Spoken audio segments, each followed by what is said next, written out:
포로를 처리하라. 그쪽도 가족이 있습니까?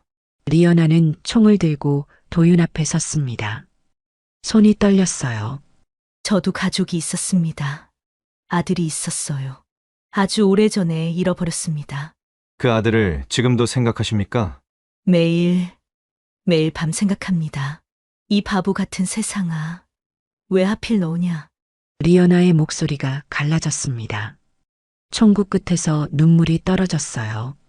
방아쇠를 당길 수 없었습니다. 총이 바닥에 떨어지고 리연아는 무릎을 꿇었습니다. 어머니는 아들을 쏠 수 없었습니다. 구독과 좋아요는 무료입니다.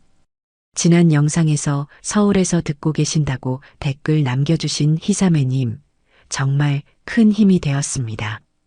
여러분은 지금 어디에서 듣고 계신가요? 댓글로 남겨주시면 다음 영상에서 인사드릴게요. 그럼 지금 바로 북한 여군이 흘린 눈물이 바꾼 이야기를 들려드리겠습니다. 1992년 강원도 산골 깊숙한 곳에 자리한 남한 초소는 아침 햇살을 받으며 고요했습니다. 철조망 너머로 펼쳐진 산등성이는 물안개에 쌓여 있었고 그 너머 어딘가에 또 다른 세계가 있다는 사실이 믿기지 않을 만큼 평화로운 풍경이었죠. 최도윤은 초소 앞 보초 근무를 서며 멀리 산을 바라보고 있었습니다. 24의 젊은 나이였지만 도윤의 눈빛에는 또래보다 깊은 그늘이 드리워져 있었어요. 전쟁 고아로 자란 도윤에게 군대는 특별한 의미였습니다. 어쩌면 잃어버린 뿌리를 찾을 수 있는 마지막 기회일지도 모른다는 희망을 품고 있었거든요. 도윤은 군복 안쪽 목에 걸린 낡은 목걸이를 꺼내 들었습니다. 작은 금속 케이스 안에는 흑백 사진 한 장이 들어 있었어요. 젊은 여인의 모습이 희미하게 남아있는 사진이었죠. 고아원 원장님이 도윤을 맡기며 함께 전해준 유일한 단서였습니다. 어머니 아직 살아계시죠? 도윤은 작은 목소리로 중얼거렸습니다. 사진 속 여인의 얼굴은 세월의 발에 뚜렷하지 않았지만 도윤은 그 희미한 윤곽을 수없이 들여다보며 상상했어요. 어떤 목소리였을까? 어떤 손길로 자신을 안아주었을까? 왜 헤어져야 했을까? 답없는 질문들이 도윤의 마음속에 켜켜이 쌓여 있었습니다. 최일병, 교대 시간이다. 선임의 목소리에 도윤은 화들짝 정신을 차렸습니다. 사진을 조심스럽게 다시 군복 안에 넣고 경례를 했어요. 초소 안으로 들어서자 따뜻한 온기가 얼어붙은 몸을 감쌌습니다. 오늘도 사진 보고 있었구나. 같은 소대 박상병이 웃으며 말했습니다. 도윤의 사정을 아는 동료들은 가끔 위로의 말을 건넸지만 도윤은 그저 씁쓸하게 웃을 뿐이었어요. 언젠가는 찾을 수 있겠죠. 도윤의 대답은 언제나 같았습니다. 희망을 놓지 않으려는 몸부림이었죠. 전쟁으로 흩어진 가족들이 수없이 많았고 그 중에는 영영 만나지 못하는 경우가 대부분이라는 걸 도윤도 알고 있었습니다. 하지만 포기할 수는 없었어요. 이 작은 사진 한 장이 도윤에게는 살아갈 이유였으니까요. 점심 식사 후 도윤은 막사 침대에 누워 천장을 바라봤습니다. 다른 병사들은 휴식 시간을 즐기고 있었지만 도윤의 마음은 늘 어딘가 허전했어요. 고아원에서 자라며 늘 느껴온 그 공허함이 군대에서도 여전했습니다. 도윤아, 너 제대하면 뭐 할 거야? 옆 침대에 김일병이 물었습니다. 도윤은 잠시 생각하다 대답했어요. 가족을 찾아야죠. 어머니가 어디 계신지, 혹시 아직 살아계신지. 목소리가 떨렸습니다. 24해를 살아오며 단 한 번도 가족이라는 온기를 느껴본 적 없는 도윤이었어요. 명절 때면 다른 전우들은 휴가를 나가 가족의 품으로 돌아갔지만 도윤은 홀로 부대에 남아 철조망 너머를 바라보곤 했습니다. 해질 무렵 도윤은 다시 보초 근무에 투입되었습니다. 저녁 노을이 철조망 위로 붉게 물들고 있었어요. 산등성이 너머로 해가 지면서 어둠이 천천히 내려앉았습니다. 도윤은 쌍안경을 들고 경계선을 따라 시선을 움직였죠. 그때였습니다. 멀리서 무언가가 움직이는 게 보였어요. 도윤은 눈을 가늘게 뜨고 집중했습니다. 야생동물일까 아니면 긴장이 온몸을 휘감았어요. 이곳은 비무장지대 인근이었고 언제 어떤 일이 일어날지 모르는 곳이었으니까요. 이상 없음. 도윤은 무전기에 보고했습니다. 하지만 가슴속 어딘가에서는 불길한 예감이 스멀스멀 피어올랐어요. 오늘 밤은 왠지 평소와 다를 것 같았습니다. 도윤은 다시 한번 목에 걸린 사진을 만지작거렸어요. 어머니, 저를 지켜주세요. 작은 기도를 속삭이며 도윤은 어둠 속을 응시했습니다. 철조망 너머 알 수 없는 운명이 도윤을 기다리고 있었죠. 밤은 깊어갔고 새벽 서너 시쯤 되었을까요? 도윤은 순찰 임무를 받고 철조망을 따라 천천히 걸었습니다. 손전등 불빛이 어둠을 가르며 앞을 비췄지만 짙은 어둠은 쉽게 물러나지 않았어요. 산속 새벽 공기는 뼛속까지 파고드는 차가움이었습니다. 발걸음을 옮기던 도윤은 문득 멈춰 섰습니다. 귀를 기울이자 바람소리 외에 무언가 미세한 움직임이 느껴졌거든요. 심장이 빠르게 뛰기 시작했어요. 손전등을 껐습니다. 어둠에 눈이 익숙해지길 기다리며 도윤은 숨을 죽였죠. 철조망 저편 경계선 너머에서 검은 그림자 하나가 움직이고 있었습니다. 사람이었어요. 도윤은 본능적으로 몸을 낮췄습니다. 무전기에 손을 가져가려는 순간 발밑에 돌이 굴러떨어지며 소리를 냈어요. 그 소리에 그림자가 멈춰섰습니다. 도윤과 그림자, 두 존재가 어둠 속에서 서로를 감지하며 얼어붙었죠. 긴장감이 공기를 무겁게 짓눌렀습니다. 경계선 너머 리연아는 임무를 수행 중이었습니다. 28살의 북한 여군 장교였던 리연아는 상부로부터 특수 명령을 받았어요. 남한 병사 한 명을 생포하라는 지시였습니다. 정보 수집을 위한 작전이라고 했지만 리연아는 질문하지 않았어요. 군인은 명령에 복종할 뿐이었으니까요. 리연아는 철저하게 훈련된 군인이었습니다. 감정을 드러내지 않았고 임무를 완수하는 것 외에는 아무것도 생각하지 않았죠. 하지만 오늘 밤만큼은 왠지 마음이 무거웠어요. 이유를 알 수 없는 불안감이 가슴 한편을 짓누르고 있었습니다. 남한 병사의 기척을 느낀 리연아는 재빠르게 움직였습니다. 어둠을 이용해 조용히 접근했어요. 철조망 틈새를 빠져나와 남한 영역으로 진입했습니다. 숲을 사이로 몸을 숨기며 표적을 관찰했죠. 도윤은 무전기를 꺼내려 했지만 그 순간 뒤에서 강한 힘이 도윤을 제압했습니다. 숨이 막혔어요. 저항하려 했지만 상대는 훈련된 전문가였습니다. 리연아는 도윤의 입을 막고 팔을 비틀어 움직이지 못하게 했어요. 조용히 해요. 저항하면 다칩니다.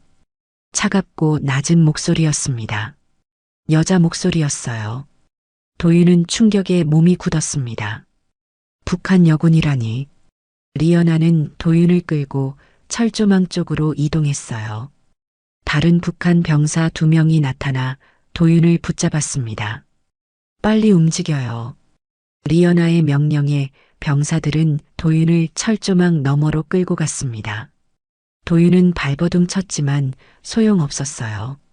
순식간에 경계선을 넘어 북한 지역으로 끌려가고 있었습니다. 공포가 밀려왔어요. 이대로 끝인가? 다시는 돌아갈 수 없는 건가? 산길을 한참 걸어 북한 초소에 도착했습니다. 낡고 음침한 건물이었어요. 도윤은 어두운 방 안으로 밀려 들어갔습니다. 손과 발이 묶였고 차가운 시멘트 바닥에 앉혀졌죠. 리연아가 방 안으로 들어왔습니다. 희미한 촛불 하나가 방을 비췄어요. 리연아는 도윤 앞에 섰습니다. 처음으로 두 사람의 눈이 제대로 마주쳤죠. 도윤은 리연아를 올려다봤습니다. 군복을 입은 여인이었어요. 표정은 무표정했지만 눈빛은 어딘가 복잡해 보였습니다. 리연아도 도윤을 내려다봤어요. 젊은 남한 병사였습니다. 겁에 질린 표정이었지만 눈빛만큼은 흔들리지 않았어요. 묘한 순간이었습니다.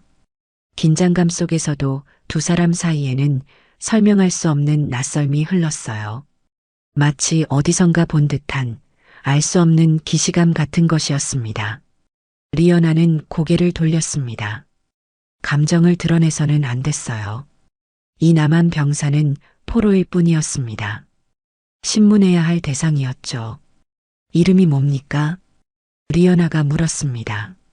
목소리는 여전히 차갑고 단호했어요. 도윤은 잠시 침묵하다 대답했습니다. 최도윤입니다. 떨리지 않는 목소리였습니다. 리연아는 도윤의 군복을 살폈어요. 계급장과 소속 부대를 확인했습니다. 그리고 도윤의 목에 걸린 무언가를 발견했죠. 낡은 목걸이였습니다. 작은 금속 케이스가 도윤의 목에 매달려 있었어요. 리연아는 그것을 잡아당겼습니다. 케이스가 열리며 안에서 흑백 사진 한 장이 나왔죠. 여인의 사진이었습니다. 희미하고 오래된 사진이었어요. 리연아는 그 사진을 가만히 들여다봤습니다. 촛불 아래서 사진 속 여인의 얼굴이 어렴풋이 보였죠. 순간 리연아의 손이 미세하게 떨렸습니다. 표정이 굳어졌어요. 사진 속 여인이 낯설지 않았습니다. 어딘가 익숙한 느낌이었어요. 리연아는 재빨리 사진을 케이스에 넣고 도윤에게 되돌려줬습니다. 아무렇지 않은 척했지만 가슴 속에서는 무언가가 요동치고 있었어요. 내일 아침에 신문하겠습니다.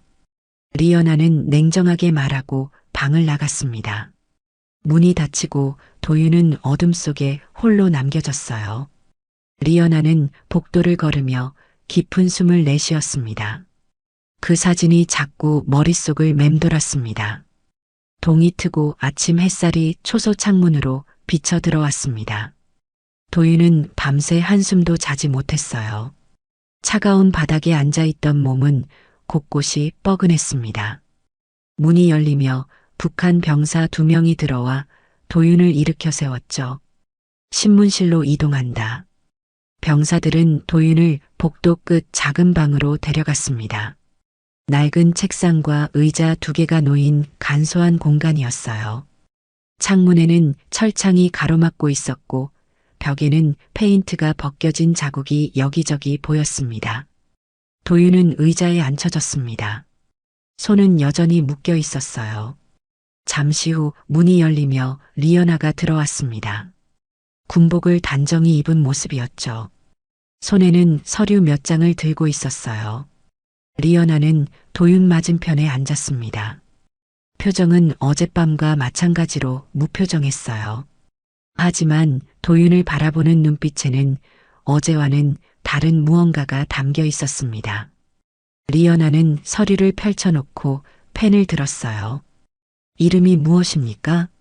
리연아가 다시 물었습니다. 정식 신문이었어요. 어젯밤의 질문은 단순한 확인이었지만 지금은 기록을 남겨야 했습니다. 최도윤입니다. 대한민국 육군입니다. 도윤은 똑바로 대답했습니다. 겁먹지 않은 목소리였어요. 리연아는 서류에 무언가를 적어 내려갔습니다. 나이는 24입니다. 소속 부대는 그건 말할 수 없습니다. 도윤은 단호하게 거부했습니다. 포로가 되었어도 지켜야 할 원칙이 있었어요. 리연아는 도윤을 잠시 바라보다 고개를 끄덕였습니다. 예상했던 답변이었죠. 가족은 있습니까?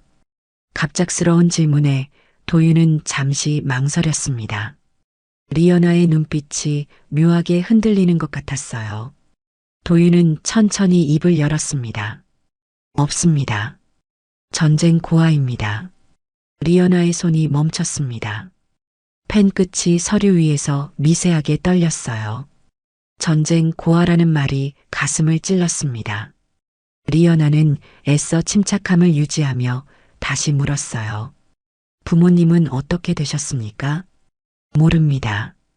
어머니에 대한 기억이 없습니다. 아기였을 때 고아원에 맡겨졌다고 들었어요. 도윤의 목소리가 조금 가라앉았습니다. 평생 안고 살아온 상처였죠. 리연아는 도윤의 얼굴을 자세히 들여다봤습니다. 젊은 얼굴이었어요. 눈매가 또렷했고 이마에는 작은 점이 하나 있었습니다.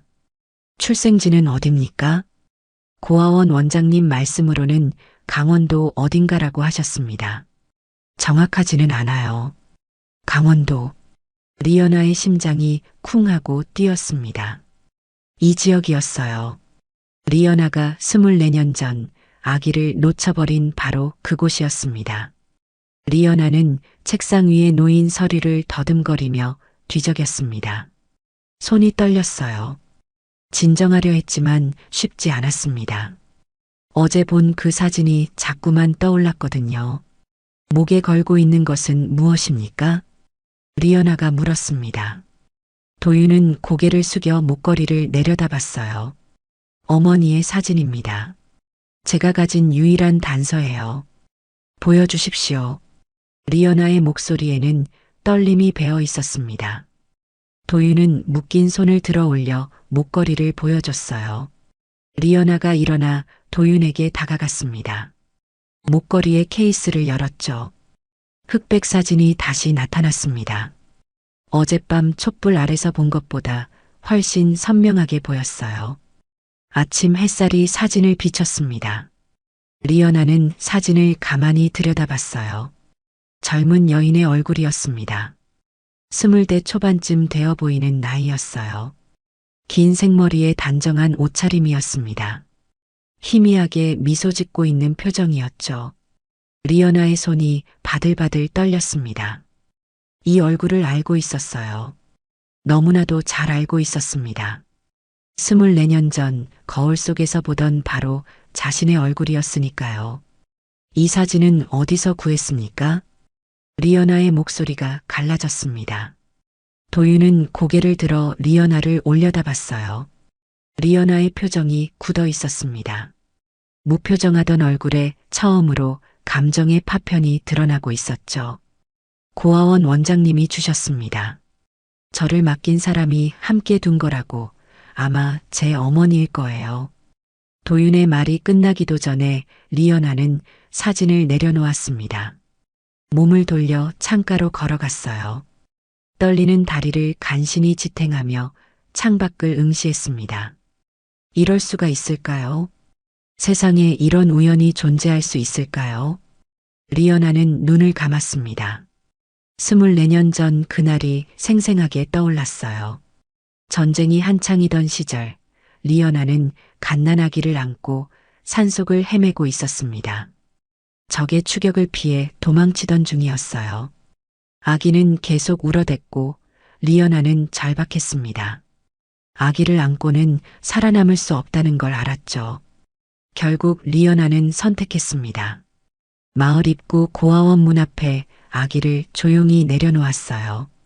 자신의 사진 한 장을 아기의 옷 속에 넣어주고는 뛰쳐나왔습니다. 뒤돌아볼 수 없었어요. 뒤돌아보면 다시 안아버릴 것 같았으니까요. 그날 밤 리연아는 울며 산을 넘었습니다. 아들의 이름도 지어주지 못했어요. 그저 살아만 있기를, 누군가 좋은 사람이 발견해주기를 빌 뿐이었습니다. 리연아는 창문을 움켜잡았습니다. 눈물이 고였어요. 삼키려 했지만 터져나왔습니다. 도윤은 리연아의 떨리는 뒷모습을 보며 혼란스러워했습니다. 리연아는 창가에서 한참을 서 있었습니다. 등 뒤로 도윤의 시선이 느껴졌지만 돌아설 수가 없었어요. 감정을 추스르는데 시간이 필요했습니다. 깊게 숨을 들이마시고 또 내쉬었죠. 신문을 계속하겠습니다. 리연아는 겨우 목소리를 가다듬어 말했습니다. 책상으로 돌아와 다시 앉았어요. 하지만 손에 든 펜은 제대로 글씨를 쓰지 못했습니다. 글자들이 삐뚤빼뚤 흐트러졌죠. 고아원 이름은 무엇입니까? 은혜의 집이었습니다. 강원도 인제군에 있었어요. 도윤의 대답이 리연아의 귓전을 울렸습니다. 은혜의 집. 리연아가 아기를 두고 온 바로 그곳이었어요. 심장이 마구 뛰기 시작했습니다. 진정하려 했지만 온몸이 떨렸어요. 몇 년생입니까? 1968년생입니다. 1968년. 리연아가 아들을 놓쳐버린 그 해였습니다. 모든 것이 맞아떨어지고 있었어요. 우연이라고 하기엔 너무나 정확했습니다. 리연아는 도윤의 얼굴을 다시 살폈습니다. 눈매를 보니 돌아가신 리연아의 아버지와 비슷했어요. 이마의 작은 점도 리연아의 어머니에게 있던 것과 똑같았습니다. 입술 모양도 자신과 닮아 있었죠. 말투가 어디서 배웠습니까? 엉뚱한 질문이었습니다. 신문과는 상관없는 물음이었어요. 도윤은 어리둥절한 표정으로 대답했습니다. 고아원에서 자라며 자연스럽게 익혔습니다. 특별히 배운 건 없어요. 도윤의 말투에는 강원도 사투리가 은은하게 배어 있었습니다. 리연아의 고향 억양이었어요. 리연아는 귀를 기울였습니다.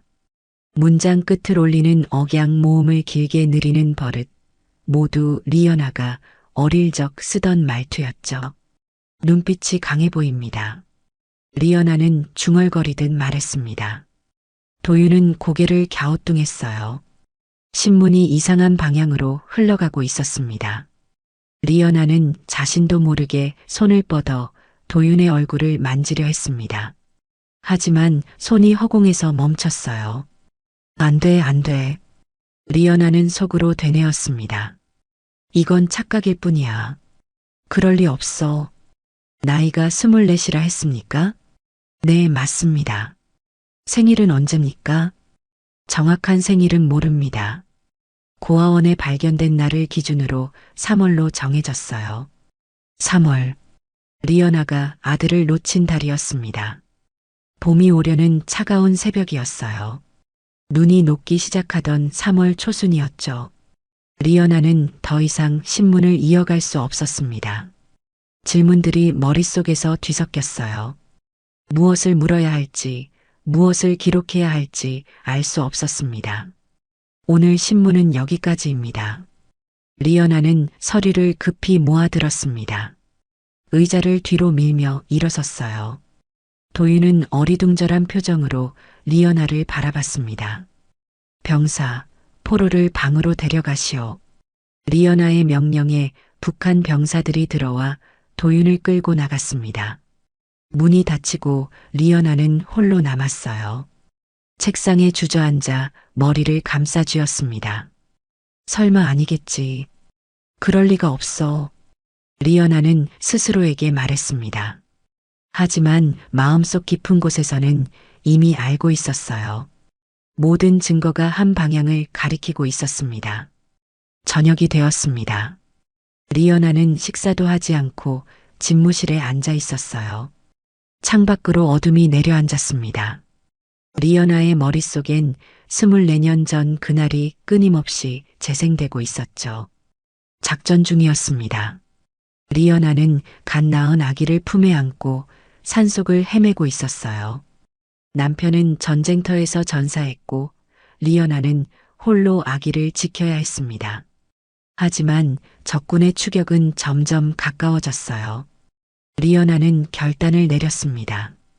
아기를 살리려면 버려야 했어요. 마을 고아원 앞에 아기를 두고 달아났습니다. 아기에게 이름을 지어줬었어요. 도연이라고. 밝을 현 빛나는 아이가 되라는 뜻이었죠. 하지만 이름을 적어 넣을 여유가 없었습니다. 사진 한 장만 남겨둔 채 뛰쳐나왔어요. 뒤돌아보면 안 된다고, 살아야 한다고 스스로를 다그쳤습니다. 그 후 24년이 흘렀습니다. 리연아는 북한군에서 살아남았고 계급을 올리며 군인으로 성장했어요. 하지만 매일 밤 아들 생각에 잠을 이루지 못했습니다. 살아있을까, 건강할까, 행복할까. 밤이 깊어졌습니다. 초소는 조용했어요. 리연아는 자리에서 일어났습니다. 결심한 듯 복도를 걸어 사무실로 향했죠. 문을 열고 들어가 서랍을 뒤졌습니다. 도윤의 신상 기록이 담긴 파일을 찾았어요. 손전등을 켜고 파일을 펼쳤습니다. 이름 최도윤. 생년월일 1968년 3월 추정. 출생지 강원도 인제군. 특이사항 전쟁 고아. 은혜의 직 고아원 출신. 발견 당시 흑백 사진 한 장 소지. 리연아의 손이 떨렸습니다. 파일이 바닥에 떨어졌어요. 무릎이 꺾이며 주저앉았습니다. 모든 것이 일치했습니다. 출생지, 연도, 고아원 이름, 사진까지. 의심할 여지가 없었어요. 저 남한 병사는 리연아가 24년 전 놓쳐버린 아들, 도연이었습니다. 리연아는 소리 없이 울었습니다. 가슴이 찢어지는 것 같았어요. 아들을 다시 만났지만 이런 식으로 만날 줄은 몰랐습니다. 적국의 포로로 총구 앞에서 다음 날 아침 리연아는 상부로부터 호출을 받았습니다. 사령관실로 들어서자 차가운 공기가 맞이했어요. 벽에 걸린 초상화가 냉정하게 내려다보고 있었습니다. 리연아 동무. 사령관의 목소리는 단호했습니다. 책상 뒤에 앉은 사령관은 서류를 넘기며 말을 이었어요.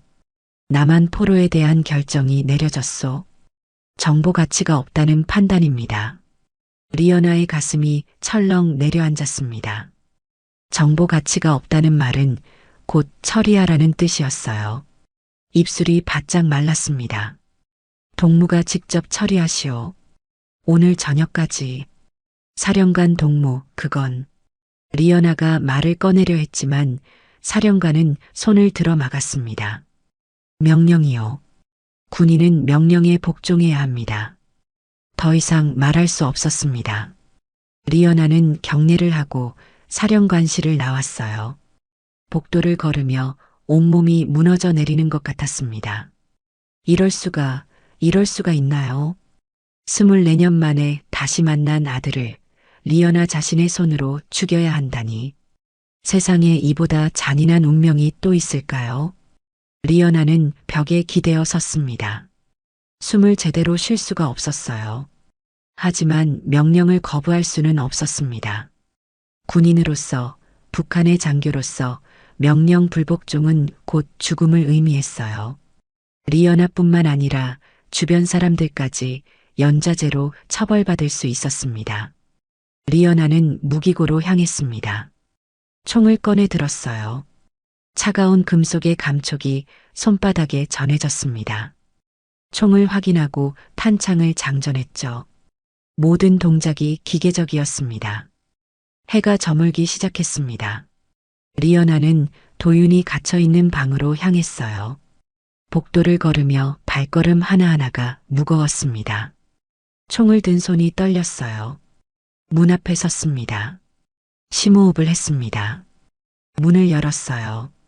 도윤은 바닥에 앉아 창밖을 바라보고 있었습니다. 리연아가 들어서자 고개를 돌렸죠. 일어나십시오. 리연아의 목소리는 최대한 평정을 유지하려 했지만 떨림이 배어 나왔습니다. 도윤은 천천히 일어섰어요. 묶인 손을 앞으로 모으고 리연아를 바라봤습니다.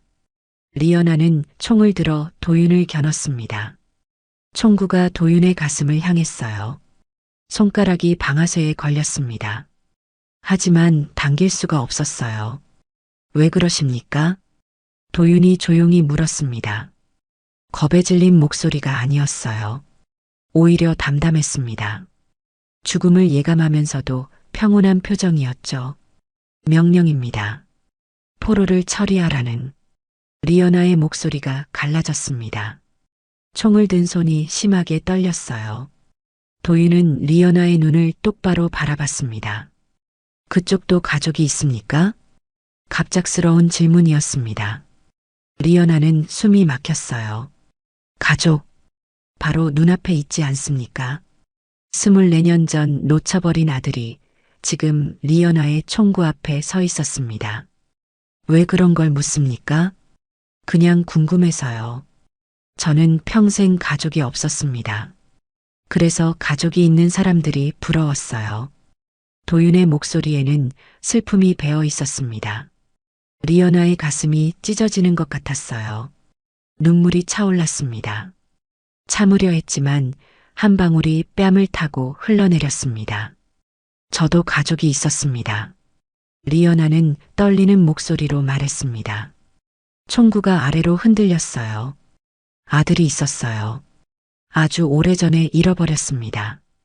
어떻게 잃어버리셨습니까? 전쟁 때문이었습니다. 살리려고 버려야 했어요. 리연아의 눈물이 멈추지 않았습니다. 총을 든 손이 바들바들 떨렸어요. 도윤은 리연아를 조용히 바라봤습니다. 무언가 느끼는 듯한 표정이었죠. 그 아들을 지금도 생각하십니까? 매일 밤 생각합니다. 살아있을까, 건강할까, 행복할까. 리연아는 더 이상 말을 잇지 못했습니다. 흐느끼기 시작했어요. 군인으로서의 체면도, 장교로서의 위엄도 모두 무너져 내렸습니다. 그저 아들을 잃어버린 어머니의 울음이었죠. 도윤은 리연아의 모습을 보며 가슴 한편이 무너지는 걸 느꼈습니다. 이 북한 여군에게서 느껴지는 슬픔이 낯설지 않았어요. 어쩌면 자신도 평생 느껴온 그 공허함과 같은 것일지도 몰랐습니다. 괜찮습니다. 쏘십시오. 도윤이 조용히 말했습니다. 눈을 감았어요. 리연아는 총을 다시 들어 올렸습니다. 총구 끝에서 눈물이 떨어졌어요. 바닥에 물방울이 떨어지는 소리가 들렸습니다. 이 바보 같은 세상아, 왜 하필 너냐? 리연아는 신음하듯 중얼거렸습니다. 왜 하필 리연아의 아들이어야 했을까요? 왜 이런 식으로 다시 만나야 했을까요? 수많은 사람 중에, 수많은 병사 중에 왜 하필 도윤이었을까요? 리연아의 손가락이 방아쇠에 힘을 주려 했습니다. 하지만 당길 수가 없었어요. 아무리 노력해도 손가락이 움직이지 않았습니다. 어머니의 본능이 명령을 거부하고 있었죠. 총이 바닥에 떨어졌습니다. 쾅 하는 소리와 함께 리연아도 무릎을 꿇었어요. 못하겠습니다. 못 쏘겠습니다. 리연아는 바닥에 엎드려 울었습니다. 리연아는 한참을 바닥에 엎드려 있었습니다. 울음이 멈추지 않았어요. 24년 동안 쌓아온 그리움과 죄책감이 한꺼번에 터져 나왔습니다. 도윤은 말없이 서서 리연아의 모습을 지켜봤어요. 시간이 얼마나 흘렀을까요? 리연아는 천천히 고개를 들었습니다. 눈물로 얼룩진 얼굴이었어요. 하지만 눈빛만큼은 달라져 있었습니다. 무언가를 결심한 사람의 눈빛이었죠. 리연아는 일어나 총을 주워들었습니다. 도윤은 긴장했어요. 하지만 리연아는 총을 허리춤에 꽂았습니다. 그리고 도윤에게 다가왔죠. 잠시도 망설이면 안 됩니다. 지금부터 제 말을 정확히 따라야 해요. 리연아의 목소리는 다급했습니다. 도윤의 묶인 손을 풀어주기 시작했어요. 밧줄이 풀리며 도윤의 손목에 자유가 찾아왔습니다. 무슨 일입니까? 도윤이 물었습니다. 리연아는 대답하지 않고 복도를 살폈어요. 다행히 아무도 없었습니다. 야간 순찰 시간이 끝난 직후였죠. 따라오십시오. 조용히. 리연아는 도윤의 손목을 잡고 복도를 빠져나갔습니다. 두 사람은 어둠 속을 조심스럽게 움직였어요. 초소 뒤편 비상구를 향해 발걸음을 옮겼습니다. 밖으로 나오자 차가운 밤 공기가 얼굴을 때렸습니다. 달빛이 희미하게 산등성이를 비추고 있었어요. 리연아는 주변을 경계하며 산길로 접어들었습니다. 도윤은 혼란스러웠지만 리연아를 따라갔죠. 한참을 걸었습니다. 숨이 가빠졌어요. 리연아는 멈춰서서 앞을 가리켰습니다. 저 멀리 철조망이 보였어요. 남북 경계선이었습니다. 저기가 남쪽입니다.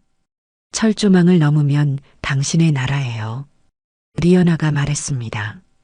도윤은 리연아를 바라봤어요. 왜 자신을 풀어주는지 이해할 수 없었습니다. 왜 이러십니까?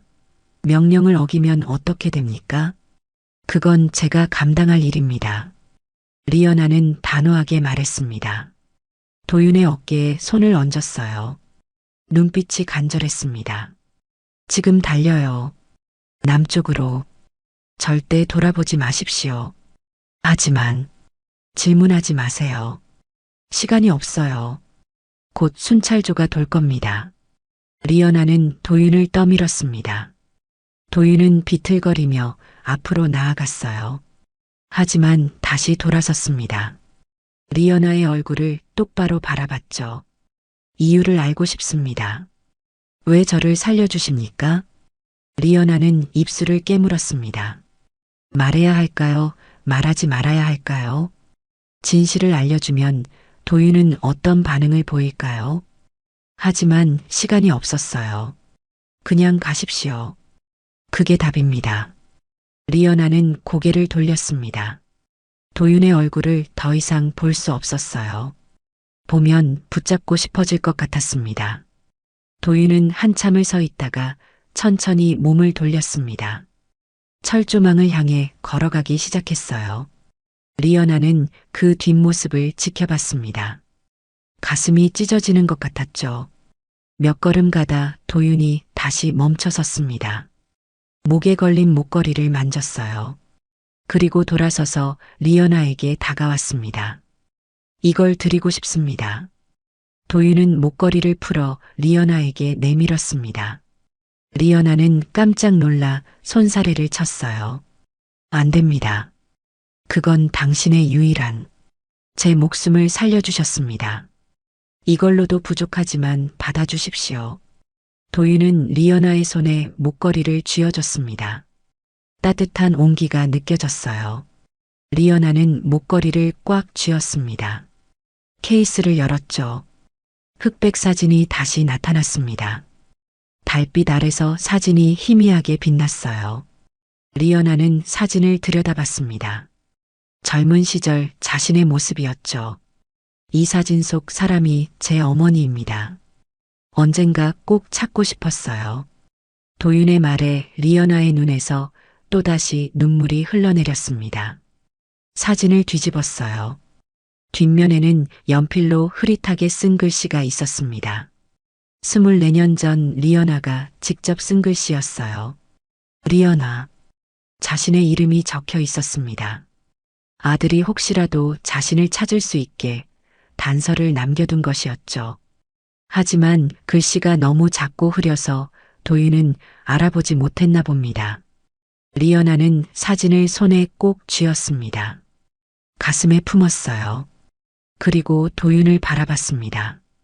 마지막으로 아들의 얼굴을 똑바로 담아두고 싶었죠. 당신 어머니는 당신을 사랑했을 겁니다.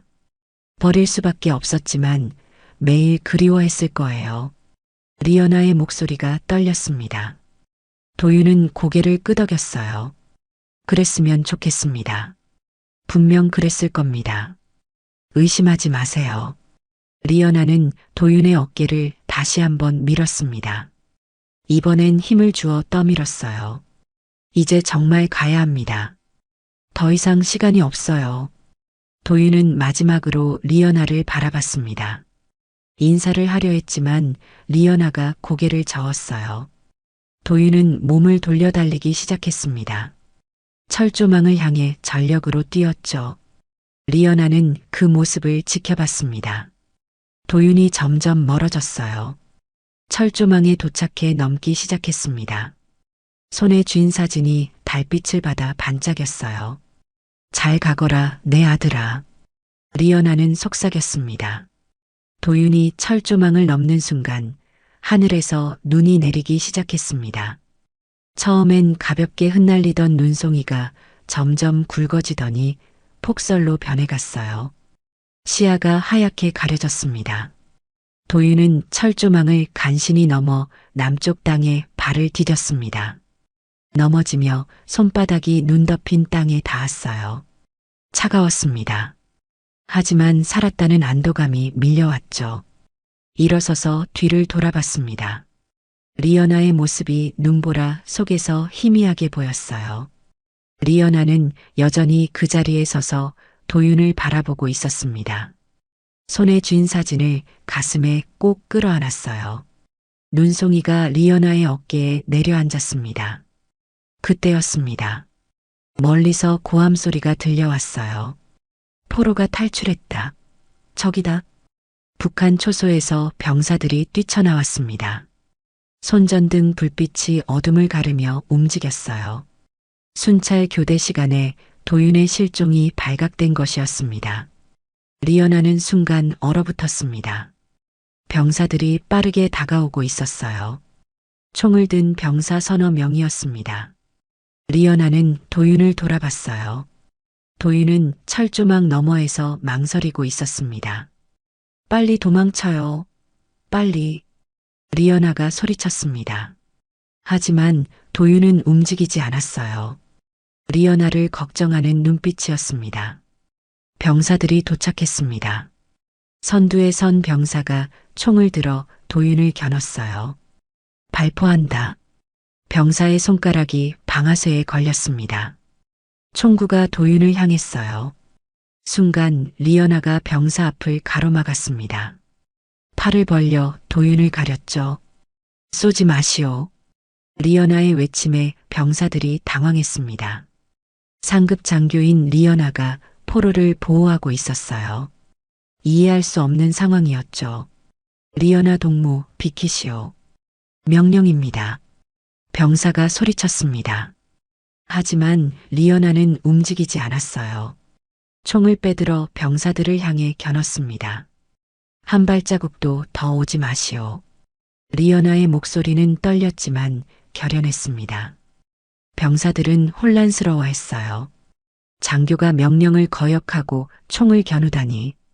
리연아 동무 정신 차리시오. 포로를 놓치면 우리 모두 처벌받습니다. 다른 병사가 외쳤습니다. 하지만 리연아는 총구를 낮추지 않았어요. 눈보라가 더욱 거세게 몰아쳤습니다. 그 아이는 내 아들이요. 리연아가 절규했습니다. 목소리가 눈보라를 뚫고 퍼져나갔어요. 병사들은 얼어붙었습니다. 뭐라고 아들이라고. 도윤도 그 말을 들었습니다. 철조망 너머에서 도윤의 몸이 굳었어요. 아들이라고, 내 아들이라고. 그 말의 의미가 천천히 스며들었습니다. 내가 24년 전 잃어버린 내 아들이요. 죽일 수 없소? 절대로. 리연아는 울부짖었습니다. 눈물이 뺨을 타고 흘러내렸어요. 얼어붙은 손가락으로 총을 꽉 쥐었습니다. 병사들은 잠시 망설였습니다. 하지만 명령은 명령이었어요. 포로를 놓치면 모두 처벌받습니다. 병사 하나가 총을 들어 올렸어요. 쏘지 마.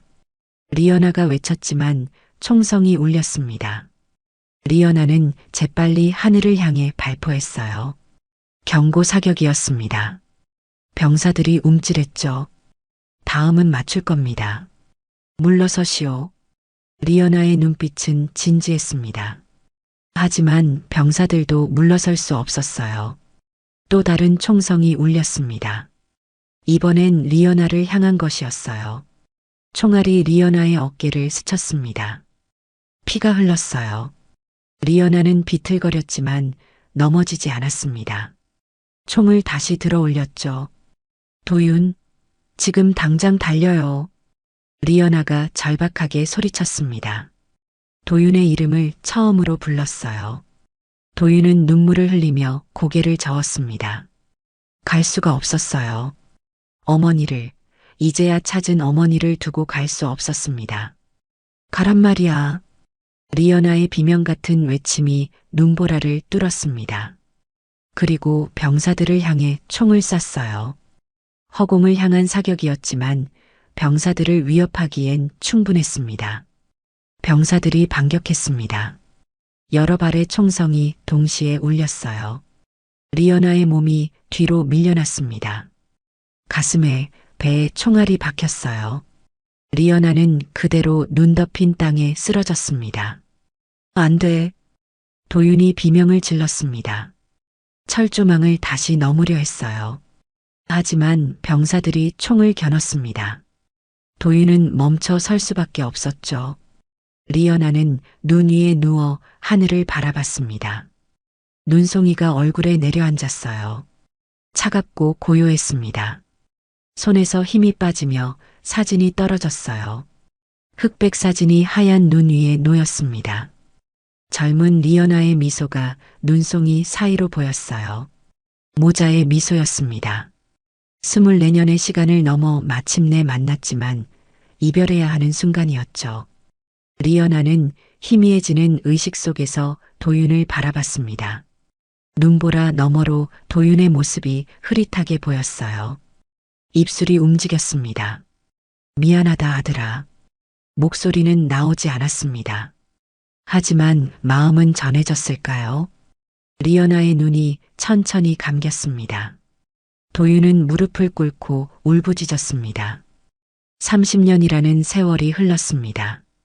1992년 그날 밤의 폭설은 이제 오래된 기억이 되었어요.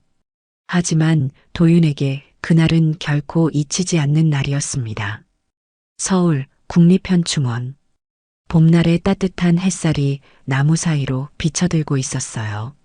벚꽃이 흩날리는 길을 따라 한 남자가 천천히 걸어가고 있었습니다. 50대 중반의 나이였지만 여전히 단정한 걸음걸이였죠. 최도윤 예비역 소장이었습니다. 군에서 30여 년을 복무하고 작년에 예편했어요. 전쟁 고아 출신으로 장성까지 오른 입지전적 인물이었습니다. 하지만 도윤의 가슴 속엔 늘 그날 밤의 기억이 살아있었죠. 도윤은 손에 하얀 국화 한 다발을 들고 있었습니다. 매년 이맘때면 이곳을 찾았어요. 묘역 한쪽 조용한 곳에 자리한 작은 묘 앞에 섰습니다. 묘비는 소박했습니다. 화려하지 않은 돌 하나에 간단한 글씨가 새겨져 있었어요. 리어나, 이름 모를 어머니. 도윤은 무릎을 꿇고 국화를 내려놓았습니다. 묘비를 쓰다듬으며 눈을 감았어요. 30년 전 그날 밤이 생생하게 떠올랐습니다. 폭설이 그치고 난 후 도윤은 부대로 돌아갔습니다. 탈출 경위를 보고했지만 리어나에 대해서는 자세히 말하지 않았어요. 다만 북한 여군 장교가 자신을 풀어줬다고만 전했습니다.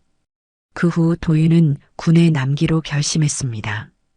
어머니가 목숨으로 지켜준 삶을 헛되이 살 수 없었어요. 더 많은 이들을 지키고 싶었습니다. 평화를 위해 일하고 싶었죠.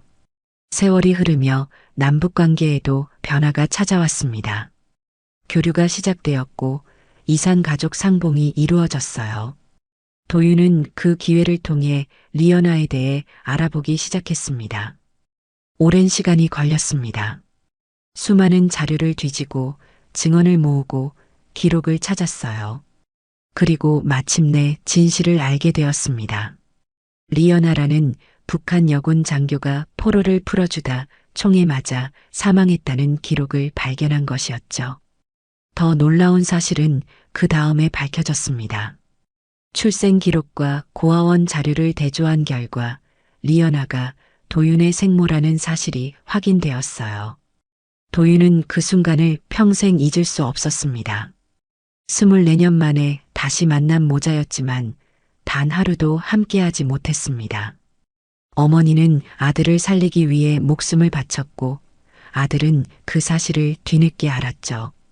도윤은 어머니의 유해를 찾기 위해 노력했습니다. 하지만 당시 눈보라 속에서 수습되지 못한 채 그대로 묻혔을 거라는 증언만 들을 수 있었어요. 결국 도윤은 이곳 현충원 한편에 상징적인 묘를 만들었습니다. 어머니, 또 왔습니다. 도윤은 조용히 말했습니다. 주머니에서 낡은 사진 한 장을 꺼냈어요. 30년 전 리연아가 쥐고 쓰러졌던 바로 그 사진이었습니다. 그날 밤 이후 남한군이 현장을 수색했습니다. 눈 속에서 발견된 것은 총 한 자루와 사진 한 장이었어요. 뒷면에 희미하게 적힌 이름 리연아. 도윤은 그 사진을 돌려받았습니다. 사진은 세월의 흔적으로 더욱 발해 있었습니다. 하지만 젊은 리연아의 미소는 여전히 따뜻했어요. 도윤은 사진을 묘비 앞에 조심스럽게 올려놓았습니다. 평생 이 사진을 보며 어머니를 그리워했습니다. 얼굴도 모르는 어머니를 찾고 싶었어요. 도윤의 목소리가 떨렸습니다. 그런데 어머니는 늘 제 곁에 계셨더군요. 이 사진 속에 제 가슴 속에 살아계셨습니다. 벚꽃잎이 바람에 날려 묘비 위에 내려앉았습니다. 분홍빛 꽃잎이 사진 위를 덮었어요. 도윤은 눈물을 닦았습니다. 24년 동안 저를 그리워하셨죠. 살아있을까, 건강할까, 행복할까 궁금해하셨을 겁니다. 도윤은 웃으며 말을 이었어요. 어머니, 저 잘 살았습니다. 어머니가 목숨으로 지켜주신 삶을 헛되이 쓰지 않았어요. 많은 사람들을 지켰고 평화를 위해 일했습니다. 바람이 불어왔습니다. 따뜻한 봄바람이었어요. 도윤의 머리카락을 스쳤습니다. 이제 철조망은 제 마음속에도 없습니다. 어머니. 도윤은 천천히 말했습니다. 남과 북을 가른 철조망도 어머니와 저 사이를 막았던 오해도 모두 사라졌습니다. 이제는 압니다. 어머니가 얼마나 저를 사랑하셨는지. 묘비에 이마를 대고 도윤은 한참을 그렇게 있었습니다. 세월의 무게가, 그리움의 깊이가, 감사의 마음이 모두 그 순간에 담겨 있었죠. 일어서서 도윤은 경례를 했습니다. 군인으로서의 마지막 경례였어요. 어머니께 드리는 최고의 예우였습니다. 편히 쉬십시오, 어머니. 언젠가 다시 만나면 그때는 오래오래 함께 있겠습니다. 도윤은 천천히 몸을 돌렸습니다. 묘역을 따라 걸어 나갔어요. 발걸음은 무겁지 않았습니다. 오히려 가벼웠죠. 30년간 품어온 짐을 내려놓은 것 같았습니다. 묘비 위로 산들바람이 불어왔습니다. 사진 위에 벚꽃잎이 살랑살랑 흔들렸어요. 마치 어머니가 아들에게 손을 흔드는 것 같았습니다. 잘 가거라, 잘 살 거라, 사랑한다. 하늘은 맑았고 햇살은 따뜻했습니다. 봄은 어김없이 찾아왔고 생명은 계속되었습니다. 철조망 너머에서 시작된 이야기는 이렇게 조용히 하지만 깊은 여운을 남기며 막을 내렸습니다. 최도윤 장군과 리연아 장교 두 사람은 전쟁이 만든 가장 슬픈 이별을 겪었습니다. 하지만 그 아픔을 딛고 도윤은 평화를 위해 살았죠. 어머니의 희생이 헛되지 않았습니다. 진정한 용서와 화해는 이렇게 시작됩니다. 이 감동이 여러분께도 전해졌다면 좋아요 부탁드리며 구독하시면 더 많은 감성 드라마를 만나실 수 있습니다.